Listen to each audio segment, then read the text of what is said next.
Hi, Joe from Mojo here. Today we're going to talk about pour over. Simple pour over using a Kalita Wave 185 brewer. The 185 is a little bit bigger than the 155. Flat bottom, 3 little holes, and a specifically engineered paper filter that has been bleached with oxygen, not chemical. And the perforations allow for the proper airflow for kind of like a little drip. What I love about Kalita, I mean, there are other ones on the market, different cone drippers. They're all good. They all make a good cup of coffee. You just have to learn how to use the tool you're using, tweak little things, maybe such as grind, pouring technique.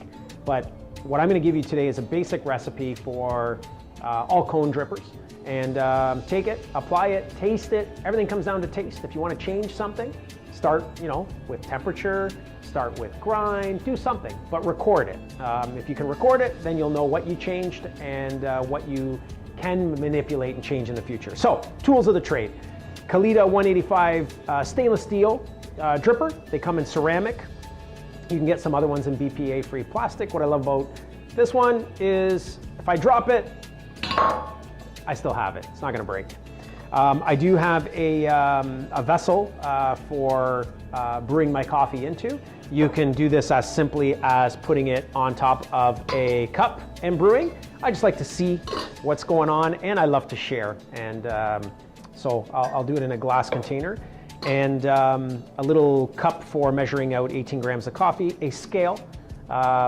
This is an Ascali scale. I love Ascali because lifetime warranty on their scales. So that's cool. A gooseneck kettle.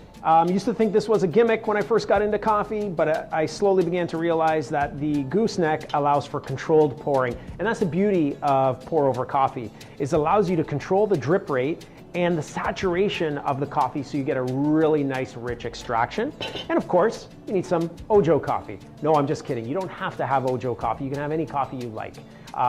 Just make sure it's fresh, within 2 weeks of the roast date, that it's been ethically sourced, and if you can try to get coffee in environmental packaging, that's even better for the planet. But there are very good local coffee roasters probably near you.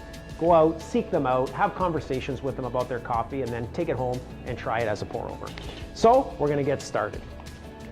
What I am gonna do first is measure out 18 grams of coffee. So I love to use an 18 gram sort of dose to do about it's a 12 ounce cup, but usually probably make you about 10 ounces. So I'm gonna just measure out 18 grams.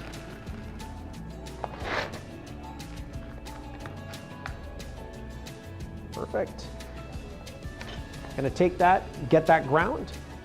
One little tidbit on grinding. This is sort of a paper filter grind. So I like to use, it's somewhere like a finer cornmeal, I would say. You can play with the grind. This is just the grind that we have calibrated for our pour over, the taste that we like. In terms of grinding, you can also get little hand grinders if you don't have a quality machine grinder at home, or you can get your local coffee bar to grind on their professional burr grinders as well. So we got 18 grams of coffee.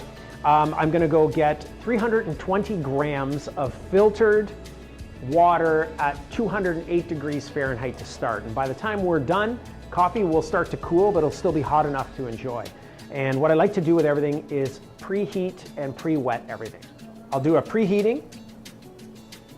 So what you want to do is grab some of your hot water and just douse everything with a little bit of hot water. And whatever cup you're going to use, preheat that as well. So just throw a little bit of hot water in everything, get it preheated.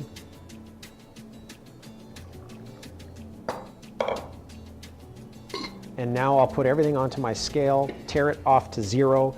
I'll go back, refill my hot water to 320 grams. I'll add my ground coffee. What I like to do is take my ground coffee and just give everything a nice little bump and shake so that you get a nice level playing ground to start with. Place that on. Because when coffee's fresh, we do a little bloom. I'll tear my scale to 0, and we'll start with what's called a coffee bloom.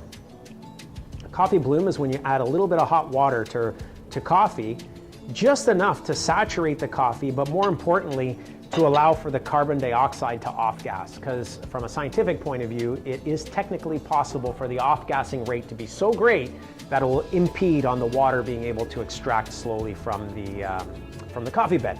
And it's another good test for your coffee. So whatever coffee you're using, if you add a little bit of hot water and the coffee bed does not bloom, that's a sign of your coffee probably not being so fresh.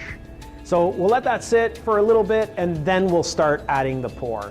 And what I'm doing with this pour, you can see with the gooseneck kettle, is I'm adding a nice gentle sort of stream to the coffee bed and working in circular motion to agitate. I'll bring that up to about 3/4 of the way in the filter. And then one little technique I love to do next is I like to actually go down without disturbing the filter and just add a little agitation with a spoon. The reason I like agitation is it makes sure that every single grind is wet. Believe it or not, in commercial machines, I have had it where after brewing, I pulled out my basket, dug down, and actually seen grinds that were still dry. So the spoon method of adding agitation really helps with extraction and a richer taste. So I'll just keep nursing it, letting the water drain a little bit, but never letting it go down all the way, and adding hot water until I reach everything, and then I will do another little agitation technique at the end called a swirl. Right now I'm just using my spoon again. So I've reached my 320, and what I love to do now is take my wave filter, and you can see how it's creating a counter spin with the coffee bed. But what that does is taking all the coffee that may be stuck to anywhere on the sides and bring it to the middle so that now when the water goes down, I've got a nice even extraction on every single grind.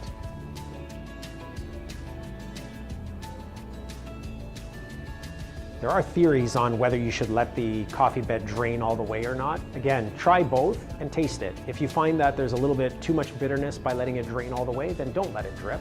You can pull it off and add it to another cup to drip the rest of the way. I'm gonna let this drain all the way because what I wanna show you here is the goal of your coffee bed. You can see that not very many grinds are stuck to the sides. If you have your coffee bed and grinds stuck all up the sides, that means you had uneven extraction. You've had some grinds that over extracted and some grinds that didn't extract enough. So your goal is a nice, even, flat, wet coffee bed at the end of the day. So we're done with that. And what you do with your coffee is give it a beautiful little swirl, pour,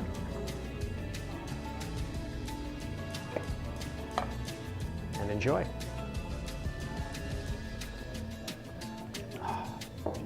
Thanks for watching.